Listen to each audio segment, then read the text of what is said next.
È una Treviso sempre più violenta, quella svegliatasi oggi, con l'arresto di due giovanissimi che stamattina alle 9 con il furto di un cellulare in treno hanno seminato il panico lungo la tratta Conegliano-Treviso.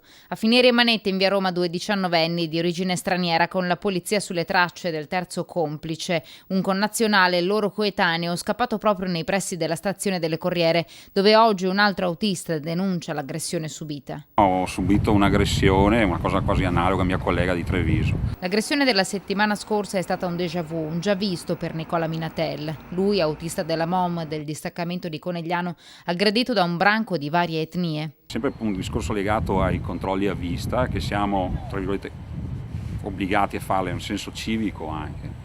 Poi quando trovi il personaggio che si impunta, è finita che appunto, mi ha aggredito anche all'esterno, mi ha aspettato non solo nel mezzo, ma in autostazione. A distanza di tempo, ci dice, le cose sono cambiate. Negli anni le cose sono solo peggiorate, però io non voglio dare la colpa all'azienda, perché è una questione di civiltà. Ed è per questo che ora si cerca di puntare sulla formazione. È un mezzo pubblico, tutti hanno il diritto di salire, tutti hanno il dovere di pagare, ma ci sono delle leggi, nel senso che non è che noi possiamo cacciarli giù.